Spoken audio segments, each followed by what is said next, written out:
Когда сердцу становится слишком тяжело от боли, люди не плачут. Они замолкают. Совсем замолкают. Больше никаких объяснений. Никаких попыток быть понятыми. Никаких надежд на то, что кто-то выслушает. Они просто сидят, уставившись в никуда, кивая на разговоры, которые они едва слышат.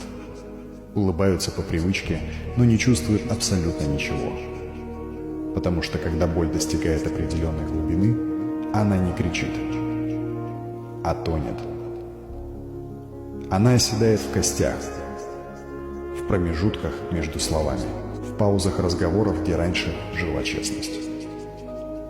И эта тишина — это не покой. Это кладбище всего, что они слишком устали говорить. Как что-то реальное, только мимолетное, только заимствованное.